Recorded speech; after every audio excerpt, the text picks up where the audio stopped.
Hello hello student, आप सभी का हार्दिक स्वागत है आपके अपने ऑनलाइन चैनल पर। जैसा कि आप सभी को पता चल गया होगा कि जो हमारी आज की अति महत्वपूर्ण जो वीडियो रहेगी वो रहेगी अपन की रीट मेंस लेवल 1 संपूर्ण विज्ञान से संबंधित रहेगी, जिसमें पूरी विज्ञान का सॉल्यूशन आपके लिए एक वीडियो के माध्यम से करवाया जाएगा। तो इस चैनल को आपको सब्सक्राइब करना है। आपके लिए ट्रिक्स के माध्यम से पूरी पूरी विज्ञान को आपके समक्ष प्रस्तुत करवाया जाएगा। तो आगे देखें। अब सबसे पहले हमारा टॉपिक क्या रहेगा। हमारा टॉपिक रहेगा आज का पहला टॉपिक श्वसन तंत्र या श्वसन एवं परिवहन। तो इसमें क्या है, श्वसन का परिवहन कैसे होता है इसके बारे में बताएंगे। श्वसन क्या होती है इसके बारे में बताएंगे। तो सबसे पहले अपन क्या कहेंगे कि श्वसन तंत्र क्या होता है। तो श्वसन तंत्र क्या होता है, जब गैसों का हम आदान प्रदान करते हैं या ग्रहण करते हैं या छोड़ते हैं और उससे अपन को ऊर्जा मिलती है, तो वो अपन का श्वसन तंत्र कहलाता है। समझ गए कि नहीं समझ गए। यहाँ तक आपके अच्छे से समझ में आ गया होगा कि श्वसन तंत्र क्या है। यानी कि जब हम गैसों का आदान प्रदान करते हैं, गैसों को अंदर लेते हैं बाहर लेते हैं और उससे ऊर्जा उत्पन्न होती है, वो अपन की श्वसन तंत्र कहलाती है।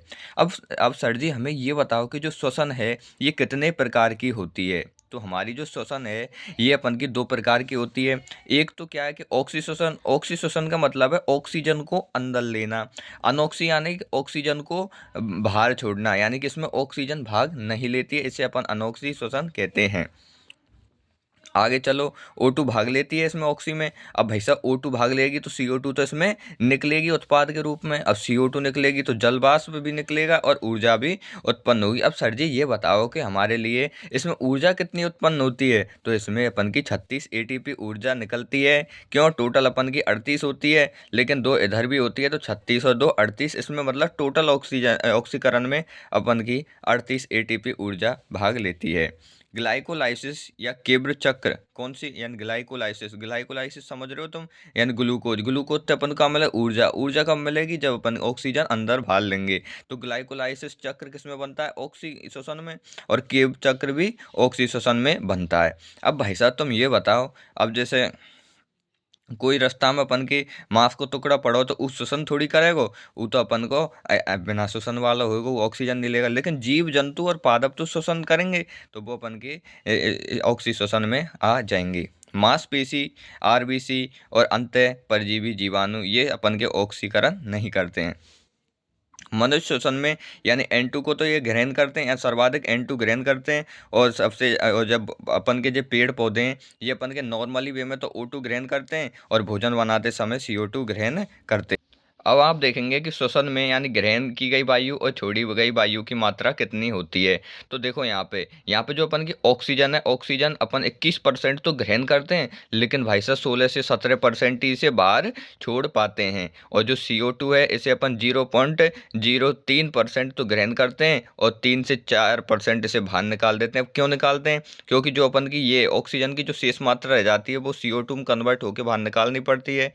N2 अपन सर्वाधिक ग्रहण करते हैं 78% यानी 78%, और 78% की 78% बाहर निकाल देते हैं। क्यों, ये हमारे कोई कार्य नहीं करती है। और अन्य 1% ग्रहण करते हैं, 1% बाहर निकाल देते हैं। अब आगे चलो। श्वसन के अंग। अब भाई साहब श्वसन के अंग कौन कौन से होते हैं। पहली होती है नाक। नाक को तुम सब जानते होंगे, नाक में होते हैं रोम। रोम यानी हेयर। और श्लेष्मा ग्रंथियां होती हैं। और क्या अपन के वायु के तापमान को शरीर की अनुकूलित करना और धूल के कण में जीवाणु से सुरक्षा करना, यानी समझ रहे होंगे तुम। नाक, नाक में अपन के छोटी छोटी रोम होती हैं जिन्हें बाल कहते हैं। और एक श्लेष्मा ग्रंथि होती है जो चिपचिपा द्रव होता है, वो अपन के जो धूल मिट्टी कण जाते हैं उनको रोक लेता है। अगला कौन सा, नासा कक्ष यानी कि नेजल। ये नेजल यानी चैम्बर, यानी कि इसमें क्या है, एक तो अग्रभाग होता है। अग्र यानी अपन का ऊपर का भाग। ऊपर का भाग कहते हैं जैसे नेजल अस्थि। क्या कहते हैं, नेजल अस्थि। एक होता है पार्श्व। पार्श्व यानी अपन का यूं अपन की एक ढलान नुमा होता है, जो संकुम ढलान होता है। ऐसे अपन की नाक के ऊपर भी एक ढलान होता है जिसे कहते हैं पार्श्व भाग, जो होती है अपन की एथेमोइड अस्थि। और इधर कौन सी होती है, तल। तल कौन सा होता है, मैगजिला अस्थि। तल कौन सा होता है, मैगजिला अस्थि। तो इसे अपन ट्रिक के माध्यम से याद कैसे कर सकते हैं, NAM यानी नेजल, एथेमोइड और मैगजिला। नेजल, एथेमोइड और मैगजिला, ये नेम ये अपन की हो जाएंगी। और झिल्ली कौन सी होती है, सिनिडेलियल झिल्ली होती है किस में, नासा कक्ष में, जो गंध के ज्ञान के लिए उपयोगी है। राइबो राइनो वायरस के संक्रमण से सूजन आ जाती है। क्या आ जाती है? सूजन आ जाती है। तो गंध का ज्ञान नहीं हो पाता है, और जिसे हम जुकाम कहते हैं भाई साहब, जो अपन की रहें टपके भाई, अपन कैसे राइनो वायरस में संक्रमण हो जाता है, सूजन आ जाती है, उससे अपन जुकाम कहते हैं। नाक में घुमावदार हड्डियां पाई जाती है, जिसे टरवाइन अस्थियां कहते हैं। क्या कहते हैं? टरवाइन।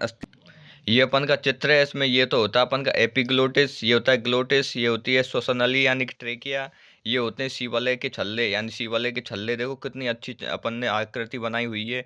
और अपन की ये होती है श्वसनिका, ये श्वसनिका, ये कूपिकाएँ होती हैं छोटी छोटी। ये अपन की प्यूरल झिल्ली होती है, यानी क्या होती है? ये प्यूरल झिल्ली होती है। ये जो अपन का दायां दायां यानी कि राइट आलिंद है, ये अपन का बड़ा जो अपन दायां फेफड़ा है, ये बड़ा होता है। और ये अपन का डायफ्राम होता है, ये अपन का बायां लेफ्ट है, ये छोटा होता है। इसमें दो भाग होते हैं। श्वसन विसरण पर आधारित है। श्वसन विसरण यानी विसरण क्या होता है? अधिक दाब से कम दाब की ओर प्रवाह होता है, उसे विसरण कहते हैं। समझ रहे हो कि नहीं? आगे देखो, आगे क्या है, यानी कि श्वसन नली मुख्य गुहा में ग्लोटिस के रूप में खुलती है। यानी जब श्वसन नली आएगी तो वो मुख्य गुहा में किसके रूप में? यानी ग्लोटिस के रूप में खुलती है। जैसे ये ग्लोटिस है तो ग्लोटिस के रूप में यहाँ पे खुल जाएगी। एपिग्लोटिस क्या कहते हैं? यानी कि जो अपन का एपिग्लोटिस है, इसको कहते हैं अपन श्वास नली में जाने से रोकता है। अपन जब भोजन है तो उसको श्वास नली में जाने से रोकता है। श्वसनी में नली में सी आकार के पास्टल छल्ले होते हैं, जो इसे सिकुड़ने में से रोकते हैं। जो अपन के सी आकार के छल्ले हैं तो इसे सिकुड़ने से ये रोक देते हैं। और मनुष्य में फेफड़े ठोस व स्पंजी होते हैं। क्या ठोस और स्पंजी होते हैं? डायफ्राम पेशियों से बना होता है, यानी जो ये डायफ्राम है ये पेशियों से बना होता है। दायां फेफड़ा बड़ा होता है, यानी कि दायां यानी कि अपन का जो राइट है, राइट वाला है वो बड़ा बड़ा होता है, लेफ्ट वाला छोटा होता है। देखो, फेफड़े में प्यूरल झिल्ली पाई जाती है और जो सुरक्षा का कार्य करती है। फेफड़ों की इकाई क्या होती है? कूपकाएँ होती हैं। और श्वसन क्रिया के दौरान गैसों का आदान प्रदान यानी विसरण, यानी कि हायर से लो यानी हाई से लो की ओर होता है। यानी श्वसन मार्ग में सबसे पहले होता है नासा कक्ष। नासा कक्ष के बाद जाती है श्वसन अपनी ग्लोटिस में। ग्लोटिस के बाद अपन की श्वास नली में, फिर श्वसनी में, फिर श्वसनिका में जाती है, फिर कूपिका में जाती है और रक्तवाहिनी में। यहाँ से डायरेक्ट क्वेश्चन पूछ लिया जाता है कि श्वसन मार्ग में का क्रम क्या है, तो इसको अच्छे ढंग से अपन को याद करना होगा। इसके बाद में अपन का जो अगला जो आ जाएगा वो क्या आ जाएगा? प्यूरिसी रोग। प्यूरिसी रोग क्या होता है? फेफड़ों की प्यूरल झिल्ली में माइक्रोबैक्टीरियम ट्यूबरोक्लोसिस जीवाणु के संक्रमण में से सूजन आ जाती है, उसे प्यूरिसी रोग, यानी इसे अपन टीबी कहते हैं, माइक्रोबैक्टीरियम ट्यूबरोक्लोसिस। इधर देखो, इधर क्या है, यानी श्वसन दर यानी रेस्पिरेशन रेट, यानी शिशु में कितनी होती है? 40 से 44 पर मिनट, और वयस्क में 14 से 18 पर मिनट। मापन यंत्र कौन सा है? स्पाइरोमीटर से इसको मापते हैं। और धड़कन, जो अपन का जो हृदय है वो 4 बार जब धड़कता है तो अपन 1 बार श्वसन लेते हैं। ये अपन का रेशियो। इधर देखो, अपन श्वसन की अवस्था, श्वसन की अवस्था क्या है? एक तो होती है बाहरी श्वसन, एक आंतरिक श्वसन, और एक होती है कोशिकीय श्वसन। बाहरी श्वसन किसे कहते हैं? जब वायुमंडल और फेफड़ों के बीच में श्वसन हो तो उसे अपन बाहरी श्वसन कहते हैं। आंतरिक श्वसन क्या कहते हैं? जब फेफड़े और रक्त वाहिनी के बीच में श्वसन हो तो उसे हम आंतरिक श्वसन कहते हैं। कोशिकीय श्वसन किसे कहते हैं? जब रक्त वाहिनी और कोशिका के बीच में जब श्वसन हो उसे हम कोशिकीय श्वसन कहते हैं। इधर देखो, अब क्या होती है स्वातन यानी ब्रेथिंग। ब्रेथिंग यानी अपन का श्वास लेना। श्वास लेना, हम श्वास कैसे लेते हैं अब इसके बारे में हम चर्चा करेंगे। श्वसन क्रिया के दौरान फेफड़ों में वायु भरना व बाहर छोड़ना यानी श्वातन होता है, यानी कि अंदर लेना बाहर लेना, ये अपन का श्वातन होता है। यानी अंत श्वसन, यानी कि इसको अंदर लेना, श्वसन क्रिया के दौरान अंदर लेना, यानी कि श्वास को अंदर लेना अंत श्वसन हो जाती है। उच्च श्वसन यानी कि श्वसन क्रिया के द्वारा बाहर छोड़ना, ये क्या होती है? परसुक पेशिका होती है। जो अंत श्वसन यानी हम जब गैस को अंदर लेते हैं तो अपन की क्या है? परसुक कोशिका पेशियाँ होती हैं, इधर अंतर पेशियाँ होती हैं। जब हम श्वसन को लेते हैं तो हमारा कम समय लगता है, और जब हम छोड़ते हैं तो हमारा ज़्यादा समय लगता है, 2 सेकंड और 3 सेकंड। लेकिन क्वेश्चन पूछ लिया जाता है कि श्वातन की प्रक्रिया में कुल समय कितना लगता है, तो 5 सेकंड लगता है। गैसों का परिवहन यानी O2 का परिवहन प्लाज्मा द्वारा 2 से 3%, हीमोग्लोबिन द्वारा 98-97%। एक हीमोग्लोबिन 4 ऑक्सीजन के अणुओं का परिवहन करता है। देखो CO2 का परिवहन प्लाज्मा के द्वारा 6 से 7% होता है, CO2 का हीमोग्लोबिन के द्वारा 18 से 22% होता है, कार्बोनेट व बायोकार्बोनेट के द्वारा 65 से 70% होता है। कितना? 65 से 70% होता है। अब भाई साहब यहाँ देखो, ग्लाइकोलाइसिस यानी EMP पथ कहते हैं, ग्लाइकोलाइसिस होता है जिसे EMP पथ कहते हैं। खोज किसने की? एम्बडेन और पार्नर और मेहरू यानी मेहूप ने। तो देखो, ई से हो जाएगा अपन का एम्बडेन, एम से हो जाता है मेहूप, पी से हो जाता है पार्टनर। समझ रहे हो कि नहीं? ग्लाइकोलाइसिस को EMP पथ कहते हैं। यहाँ तक आपके अच्छे से समझ में आ गया होगा। और ये क्या है अपन का, और ये अपन का क्या, कोशिका द्रव्य में होता है। समझ रहे हो कि नहीं? इसमें ग्लूकोज में से पायरुविक अम्ल बनता है। ग्लूकोज से कौन सा अम्ल बनता है? इसमें पायरुविक अम्ल बनता है। यह ऑक्सी और अनॉक्सी दोनों श्वसनों में भाग लेता है। जो अपन का ग्लाइकोलाइसिस चक्र है, ये ऑक्सी और अनॉक्सी दोनों प्रकार के जो चक्र हैं इनमें अपना भाग लेता है। यहाँ तक आपके अच्छे से समझ में आ रहा होगा। तो वीडियो को लाइक करेंगे, सब्सक्राइब करेंगे, कमेंट करेंगे और हमें कमेंट में बताएंगे कि जो अगली वीडियो है ये कौन से टॉपिक से संबंधित होनी चाहिए। केब्ज चक्र, केब चक्र क्या है? ये केब्ज ने दिया था। इसमें क्या है कि माइक्रोबैक यानी माइटोकॉन्ड्रिया की मैट्रिक्स में होता है केब चक्र। इसमें जो अंतिम उत्पाद है वो क्या बनता है? ऑक्जेलिक अम्ल अंतिम उत्पाद बनता है। किसमें? केब्ज चक्र में। यह केवल ऑक्सीश्वसन में भाग लेता है। किसमें? ऑक्सीश्वसन में भाग लेता है केब चक्र। श्वसन क्रिया का नियंत्रण, यानी श्वसन क्रिया का नियंत्रण मेंडुला आम्लागेटा के पास पाए जाने वाले जो पोन्स होते हैं कि न्यूमोनोटॉक्सिक सेंटर के द्वारा होता है। समझ रहे हो कि नहीं? यहाँ तक आपके समझ में आ गया होगा। अब आगे चलो, आगे चलेंगे तो आगे क्या है, ज्वारीय आयतन, यानी जब हम श्वास लेते हैं और श्वास छोड़ते हैं तो उसमें कितनी मात्रा जाती है, कितनी मात्रा नहीं जाती, इसके बारे में अब हम विस्तार से चर्चा करेंगे। यानी ज्वारीय आयतन यानी कि टाइडल वॉल्यूम, यानी सामान्य अवस्था में ग्रहण की गई व छोड़ी गई वायु की मात्रा 500 ml होती है। यानी सामान्य अवस्था में नॉर्मली हमने जो गैस लई यानी O2 लई और छोड़ी, उसकी मात्रा होती है 500 ml।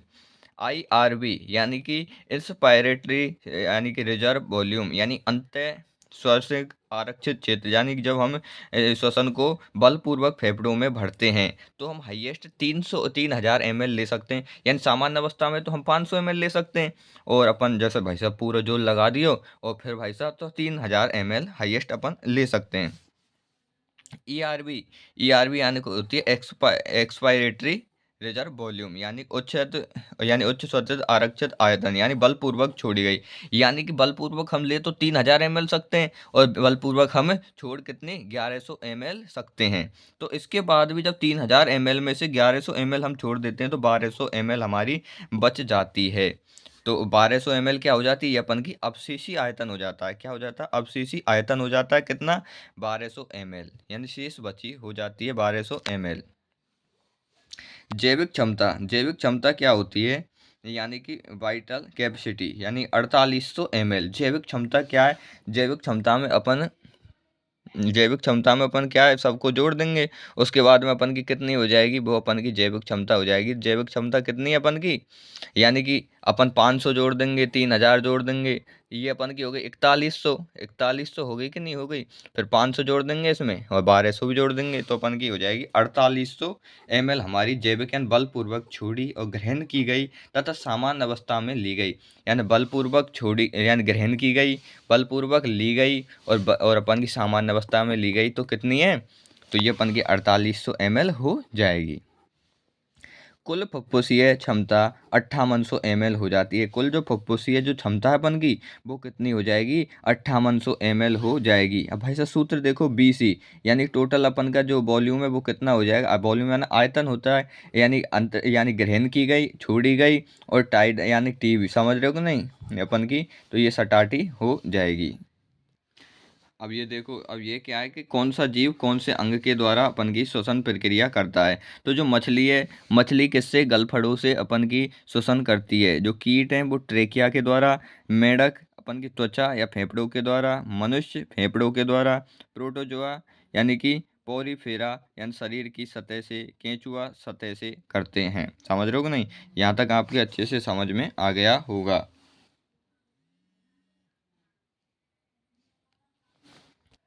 तो जो ये टॉपिक है, ये हमारा श्वसन से संबंधित जो अपन का श्वसन है, ये पूरा का पूरा श्वसन हो चुका है। जो अपन की अगली वीडियो आने वाली है वो अपन की लेवल 1 की संपूर्ण विज्ञान, समझ रहे हो कि नहीं, जिसमें विज्ञान के प्रत्येक टॉपिक को समाहित किया जाएगा और अच्छे ढंग से ट्रिक्स के माध्यम से आपके समक्ष हाईएस्ट 2 घंटे की क्लास में प्रस्तुत किया जाएगा, जिससे कि लेवल 1 के जितने भी छात्र हैं उनकी जो बाधाएं दुर्बाधाएं वो समाप्त हो सकें। हेलो हेलो स्टूडेंट, तो हमारा अब सेकंड टॉपिक चालू हो गया, जंतुओं में जनन यानी रिप्रोडक्शन इन एनिमल्स, यानी कि जंतु जनन कैसे करते हैं, इसके बारे में अब हमारे जो जो नेक्स्ट टॉपिक है ये चालू हो गया है। तो इसमें क्या है, जीवों द्वारा अपने वंश को बनाए रखने के लिए संतान उत्पन्न करना। अब भाई साहब जैसे कोई मनुष्य है, तो मनुष्य क्या है कि अपनी संतति को जीवित रखना चाहता है, तो जीवित रखना चाहता है तो भाई साहब वो बच्चे पैदा करेगा, जिससे जिससे क्या उसकी संतति आगे बढ़ती रहे। लेकिन अब भाई साहब बहुत सी ऐसी हुए हैं जो एक तो अंडे के द्वारा उत्पन्न होते हैं, और एक भाई साहब अपन के तुम समझ रहे होंगे जैसे उत्पन्न होते हैं।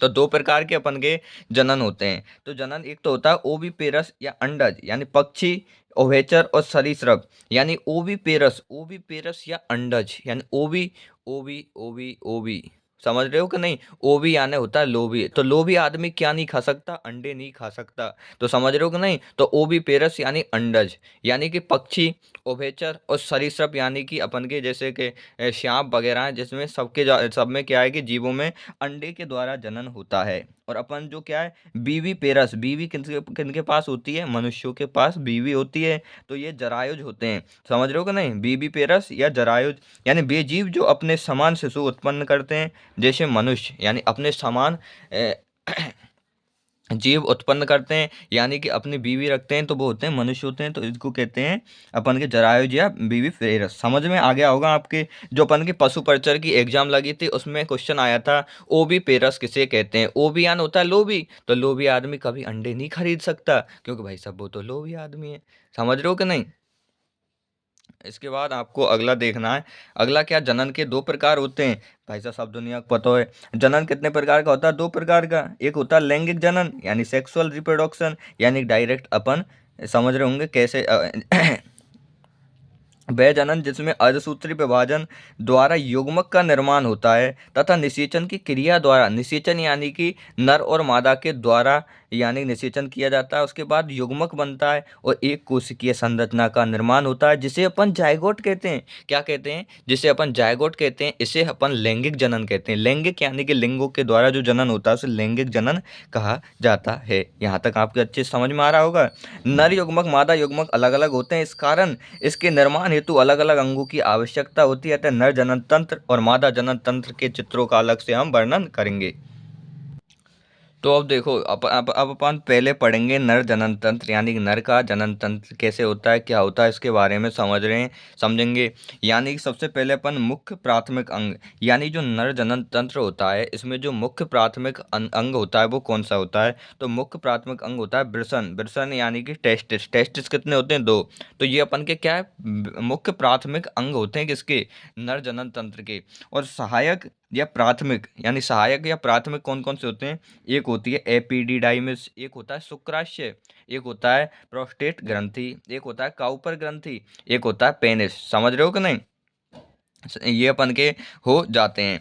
तो भाई साहब ये देखो, ये तो अपन का ये हो गया अपन का वृषण जाल। ये अपन का जो चित्र है ये किसका चित्र है, अपन के वृषण का चित्र है। ये 2 जोड़ी होते हैं, मानव जनन तंत्र, ये होता है अपन का वृषण जाल। क्या है ये अपन का वृषण जाल है। इसमें क्या है, ट्यूनिका यानी कि जो अपन की पहली परत होती है, यानी देख लो भाई साहब यहाँ से क्वेश्चन उठता है कि जो वृषण जाल की जो सबसे पहली आंतरिक परत होती है उसका क्या नाम है, तो ट्यूनिका एल्बुजिनिया है। और जो अपन की अंतिम परत है उसका ट्यूनिका बेजाइनेसिस है, और जो बीच की है उसका क्या, ट्यूनिका कुलोसा है। समझ रहे हो नहीं। सेमीफेरम नलिका, शुक्र जनन नलिका, ये अपन की जो है अंडाकार सी, ये अपन की सेमीफेरम या नलिका है, शुक्र जनन नलिका है। ये शुक्राणुओं का निर्माण करती हैं, किसका, ये शुक्राणुओं का निर्माण करती हैं। ये होती हैं अपन की लीडिंग कोशिका। क्या होती है, लीडिंग कोशिका। इससे क्या है, एस्ट्रोजन टेस्टोस्टेरोन का निर्माण होता है। जो अपन का एस्ट्रोजन या टेस्टोस्टेरोन होता है उसका निर्माण लीडिंग कोशिकाओं के द्वारा होता है। ये अपन के क्या, सर्टोली कोशिका, सर्टोली कोशिका अपन के जो शुक्राणु हैं उनको पोषण प्रदान करती हैं, शुक्राणु को क्या देती हैं, पोषण प्रदान करती हैं। समझ रहे हो कि नहीं समझ रहे? ये अपन की क्या है, शुक्राशय है। क्या है अपन का, शुक्र वाहक, यानी यहाँ से अपन के शुक्राणु वो चले जाते हैं। फिर ये अपन का अधिवृषण है। अधिवृषण टेढ़ी मेढ़ी नली होती है। इसकी कभी कभी लंबाई पूछ ली जाती है कि अधिवृषण कितने सेंटीमीटर की या कितने मीटर की होती है, तो 5 से 6 मीटर की होती है। इसके बाद जब हम आगे बढ़ते हैं तो हमारी पहली ग्रंथि कौन सी आती है, अपन की शुक्राशय आती है, जिसे अपन क्या कहते हैं, सेमिनल विसाइड। समझ रहे हो कि नहीं? उसके बाद आती है अपन की प्रोस्टेट ग्रंथि। उसके बाद कौन सी आती है अपन, प्रोस्टेट ग्रंथि। जब प्रोस्टेट ग्रंथि से गुजर जाते हैं तो अपन की अंत में आती है काउपर ग्रंथि। काउपर ग्रंथि में जाने के बाद अपन यहाँ आ जाते हैं, तो ये तो अपन की हो जाती है मूत्र नलिका। यानी यहाँ से तो अपन का जैसे टॉयलेट वगैरह है, मूत्र नलिका हो जाएगी ये। उसके बाद ये अपन का पेनिस हो जाएगा, जो अपन का जनन के कार्य में सर्वाधिक कार्य आएगा, ये अपन का पेनिस। समझ रहे हो कि नहीं? ये अपन पेनिस हो गया। ये अपन का गिलास। समझ रहे हो कि नहीं? तो ये हो जाएगा अपन का मानव जनन तंत्र। ये अपन के क्या है, वृषण। वृषण यानी टेस्टिस होते हैं। मनुष्य में एक जोड़ी वृषण पाए जाते हैं। कितने, एक जोड़ी, यानी कि 2 वृषण पाए जाते हैं, जिसमें नर जिसमें नर युग्मक शुक्राणु का निर्माण होता है। इस कारण इन्हें मुख्य जनन तंत्र कहते हैं। यानी समझ रहे हो कि नहीं? जो अपन का मनुष्य नर जनन तंत्र है, उसका जो मुख्य प्राथमिक अंग है वो होता है वृषण या टेस्टिस। वृषण का निर्माण भ्रूणावस्था में भ्रूण के उदर गुहा, यानी भ्रूण के जो उदर गुहा यानी पेट में होता है, जो जन्म के समय तक इंगवाइनल नाल में होते हैं। जो जन्म के समय तक इंगवाइनल नाल में होते हैं, वृषण कोष में हो जाते हैं, तथा जीवन पर्यंत वृषण कोष में ही रहते हैं। क्योंकि शुक्राणु निर्माण के लिए शरीर के तापमान 2-3 डिग्री सेल्सियस कम होना चाहिए, और शुक्राणु निर्माण की क्रिया में लगभग 73 से 74 दिन का समय लगता है। देख लो भाई साहब, क्वेश्चन उठता है कि शुक्राणु कितने दिन में बनते हैं, तो 73 से 74 दिन में। तापमान कितने, यानी कि जो अपन के टेस्टिस हैं ये शरीर से बाहर क्यों होते हैं, क्योंकि इससे 2-3 डिग्री सेल्सियस तापमान का अंतर हो जाता है। वृषण कोष में यानी कि डार्टोस पेशियां पाई जाती हैं। जो अपन का वृषण कोष है, यानी कि जो अपन का ये वृषण कोष है, इसमें डार्टोस, जो अपन की डार्टोस पेशियां पाई जाती हैं, जो वृषण कोष के तापमान को नियंत्रित करती हैं। यानी कभी कभी बच्चों में वृषण कोष यानी वृषण में न आकर केवल उदर गुहा में ही रह जाते हैं, जिसे क्या अपन क्या कहते हैं, क्रिप्टो आर्कियोडिज्म। यानी समझ रहे हो, जैसे पेट में रह जा कर लेने उनके वृषण, तो उसको कहते हैं क्रिप्टो आर्कियोडिज्म, यानी ये बीमारी है। यानी इनके वृषण को ऑपरेशन द्वारा वृषण कोष में लाते हैं, जिसे कहते हैं आर्कियोपेक्सी। क्या कहते हैं, आर्कियोपेक्सी। जब भाई साहब जो अपन के वृषण अपन पेट में रह जाते हैं तो क्रिप्टो आर्कियोडिज्म, और जब उनको बाहर लाते हैं तो आर्कोपेक्सी कहते हैं। वृषण में शुक्राणु का निर्माण सेमिनिफेरस नलिका में होता है। किसमें, सेमिनिफेरस नलिका में होता है, जो शुक्राणु निर्माण करती है। यानी वृषण में 2 प्रकार की कोशिकाएं पाई जाती हैं। एक होती है लीडिंग कोशिका, जिन्हें अंतराली कोशिका कहते हैं, यानी एंड्रोजन व टेस्टोस्टेरोन का निर्माण करती हैं। कौन सी, लीडिंग कोशिका। सर्टोली कोशिका यानी परिपक्व हुए शुक्राणु को पोषण देती हैं। जैसे कोई शुक्राणु है भाई साहब, सर्टोली सर्टोली यानी शुक्राणु को क्या देगी, अपन के पोषण देगी। शुक्राणु की डब्ल्यूबीसी से सुरक्षा करती है। अधिवृषण, अधिवृषण क्या होता है, यह लंबी कुंडलित नलिका होती है, जो नर जनन अंग की सबसे लंबी नलिका होती है। 5 से 6 सेंटीमीटर 6 मीटर की होती है। क्रियात्मक परिपक्वन में कार्य करती है। शुक्राशय अपन का जो तरल क्षारीय होता है, इसका जो पीएच 7.3 होता है, यानी फ्रक्टोज शर्करा पाई जाती है, जो यानी शुक्राणु को पोषण देती है। इसका तरल 60 से 65% भाग वीर्य होता है। प्रोस्टेट ग्रंथि यानी तरल क्षारीय होता है, शुक्राणु को पोषण देती है, और तरल गाढ़ा होता है, दूधिया रंग का होता है, और वीर्य का 20 से 30% भाग। अब भाई साहब देख लो, जो अपन का वीर्य बनता है या निकलता है, उसमें 60 से 65 भाग तो शुक्राशय से अपन का शुक्र तरल होता है। प्रोस्टेट से 20 से 30% होता है।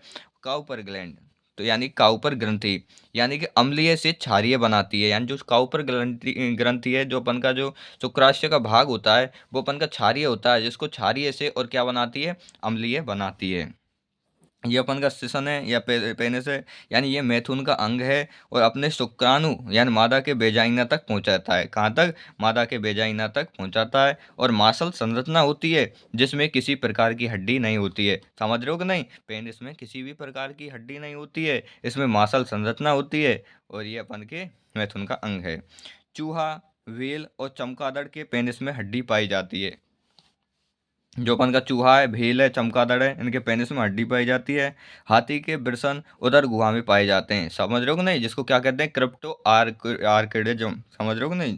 तो वीर्य में सामान्यतः शुक्राणु 20 से और 20 से 20 मिलियन होने चाहिए, या नॉर्मली 20 और 20 से 20 मिलियन के बीच में होने चाहिए पर ml में।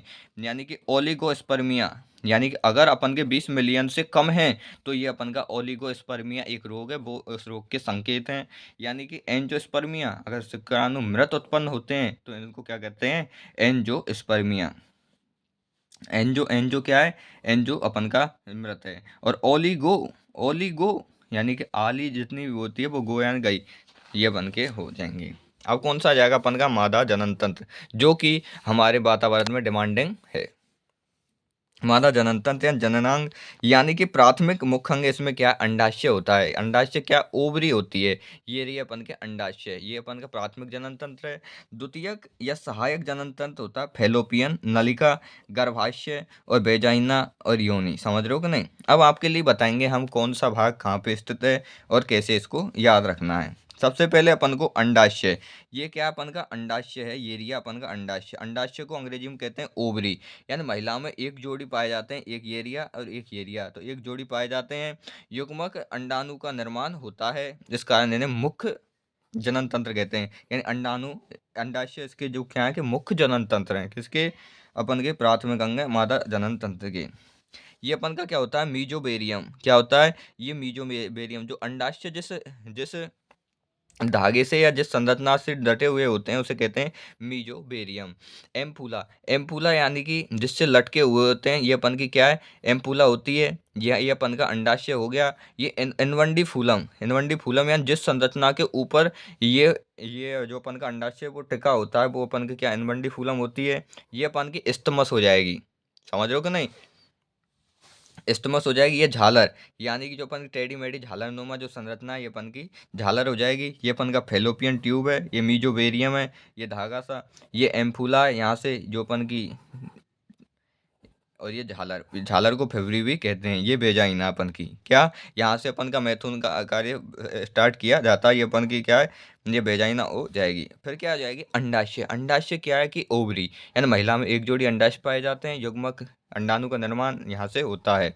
मध्यांश या मेंडुला, ये होती है अपन की कॉर्टेक्स, ये अपन का अंडाशय। अंडाशय में बीच में क्या होता है, मध्यांश। कॉर्टेक्स द्रव ये अपन का भरा हुआ है, ये पीला पीला सा। ओगोनिया यानी भ्रूणावस्था में ये ओगोनिया है, भ्रूणावस्था में ओगोनिया है। यानी ग्राफियन पुट्टिका, यानी वयस्क अवस्था में क्या है, इन्हें ग्राफियन पुट्टिका कहते हैं। अंडोत्सर्ग होता है इसमें।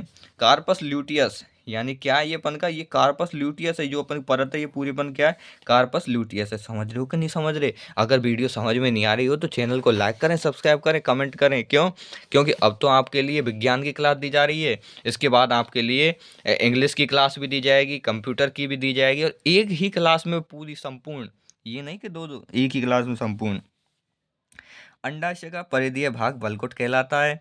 इसमें ओगोनिया होती हैं, ग्राफियन पुट्टिकाएं होती हैं। कार्पस ल्यूटियस आपको वो समझा दिया गया है। गर्भाशय, गर्भाशय क्या होता है, गर्भाशय में क्या, एविमेट्रियम, यानी जो ऊपर की जो परत होती है इसे एविमेट्रियम कहते हैं। बीच की को मायो, मायो यानी मध्य, एवी एवी आदमी भारी होता है भाई साहब, तो जो गर्भाशय की जो भारी परत होती है उसे एविमेट्रियम कहते हैं। उसके बाद मायोमेट्रियम, यानी जो मध्य की जो परत है उसको मायोमेट्रियम कहते हैं। इसके बाद एंडोमेट्रियम, एंड भाई साहब अंत, अंत तो भाई साहब जब कहीं अंदर चल जाए तो अंत हो जाता है, तो उसे एंडोमेट्रियम कहते हैं। ये जितनी भी अपन की शब्दावली है ओनली आपके समझाने के लिए प्रयुक्त की जा रही है। सर्विक्स, सर्विक्स यानी होती है ग्रीवा, ग्रीवा ये अपन की ग्रीवा हो जाएगी। यहाँ पे सर्विक्स का कार्य किया जाएगा। प्लेसेंटा यानी गर्भनाल, ये अपन का प्लेसेंटा है और ये गर्भनाल है, ये फंडस बॉडी है। ये अपन का जो अपन गर्भाशय, ये कैसा, नाशपाती के आकार का होता है, जो सिंप्लेक्स प्रकार का होता है। किस प्रकार का होता है, सिंप्लेक्स प्रकार का होता है। गर्भाशय में 3 परतें होती हैं। सबसे पहले एवी, एवी आदमी सबसे बाहर तो एवीमेट्रियम, उसके बाद मायोमेट्रियम यानी मैं यानी मध्य, तो मायोमेट्रियम, एंडो यानी अंत में क्या, एंडोमेट्रियम हो जाएगी। 3 परत हो जाएंगी। गर्भाशय के 2 भाग होते हैं, पहला होता है ग्रीवा, उसके बाद होता है फंडस। गर्भाशय कितने भाग होते हैं, 2 भाग होते हैं, एक तो होती है ग्रीवा, एक होता है फंडस। मानव गर्भकाल कितना, 270 से 280 दिन है। 9 माह 7 दिन, 270 से 280 दिन, 9 9 तिया 27 यानी 270, और 7 यानी 277 दिन है इसका मानव का गर्भकाल हो जाएगा। गर्भाशय में अपरा या प्लेसेंटा का निर्माण होता है, जिसके द्वारा गर्भाशय में विकसित हो रहे, यानी भ्रूण को पोषण मिलता है तथा अपशिष्ट पदार्थों का परिवहन किया जाता है। ये अपन की क्या फैलोपियन अंडवाहिनी या डिम्ड वाहिनी नलिका है। फैलोपियन नलिका के दोनों सिरों पर अंगुलीनुमा संरचना पाई जाती है, जिन्हें फेमरी कहते हैं। फेमरी द्वारा अंडाशय में उत्सर्जित होने वाले अंडाणु को ग्रहण करके फैलोपियन नलिका में एम्फूला भाग में पहुंचाते हैं, जहां निषेचन क्रिया होती है। समझ रहे हो कि नहीं? फैलोपियन नलिका जिसका उपनाम क्या है? अंडवाहिनी या डिम्ड वाहिनी कहते हैं। वेजाइना, वेजाइना अपन क्या है कि ये महिलाओं के सबसे ऊपर खुलने वाला जनन अंग है। यहाँ यानी पुरुष अपने शुक्राणु छोड़ता है। यह मादा मैथुन अंग है। वेजाइना के दोनों ओर यानी बार्थोलिन ग्रंथियां पाई जाती हैं। कौन सी? ये जो अपन की मादा वेजाइना होती है उसके दोनों ओर कौन सी बार्थोलिन ग्रंथियां पाई जाती हैं? अच्छा क्वेश्चन बनता है। जो काउपर ग्रंथि की तरह कार्य करता है। जैसे मानव में काउपर ग्रंथि होती है, इसी तरह यानी कि जो महिलाएं होती हैं उनमें यानी कि बार्थोलिन ग्रंथि होती है, तथा वेजाइना के मध्य से अम्लीय इसे क्षारीय बनाती है। यानी काउपर ग्रंथि तो क्षारीय से अम्लीय बनाती है, और जो अपन की बार्थोलिन ग्रंथि है वो अम्लीय से क्षारीय बनाती है। वेजाइना में लैक्टोबैसिलाई जीवाणु पाए जाते हैं, जो वेजाइना के माध्यम को अम्लीय करते हैं ताकि अन्य जीवाणु संक्रमण न कर सकें। मासिक चक्र पाया जाता है, यानी मासिक चक्र पाया जाता है जिसकी समयावधि 28 दिन होती है, जिसके 14वें दिन अंडोत्सर्ग की क्रिया होती है। मासिक चक्र की शुरुआत 5 दिन की अवस्था को रक्तस्राव अवस्था कहते हैं। क्या रक्तस्राव अवस्था? ये क्या मासिक चक्र प्रारंभ होना मीनोर की अवस्था कहलाती है, जिसे रजोदर्शन कहते हैं। ये 13 से 14 वर्ष की उम्र में होती है। और बंद होना यानी मीनो फेज होती है, ये अवस्था रजो निवृत्ति होती है, 45 से 50 वर्ष की उम्र में होती है। रक्तस्रावन अवस्था 1 से 5 दिन होती है। अंडोत्सर्ग 14वें दिन होती है, और रक्त पीरियड 11वें से 18वें दिन होते हैं। ट्यूब यानी कि ट्यूबेक्टोमी यानी क्या होता है? ट्यूबरवेक्टोमी यानी क्या? महिला नसबंदी होती है। बेसेक्टोमी होती है पुरुष नसबंदी। हियरेक्टोमी होती है गर्भाशय को सर्जरी द्वारा बाहर निकाल देना। यानी कि उफोक्टोमी होती है अंडाशय को सर्जरी द्वारा बाहर निकाल देना। जनन संबंधी हार्मोन, जनन संबंधी हार्मोन क्या है? प्रोलैक्टिन, प्रोलैक्टिन क्या है? दुग्ध निर्माण करता है। एलएचसी ल्यूटिलाइजिंग हार्मोन अंडोत्सर्ग या ओवलाइजेशन करता है।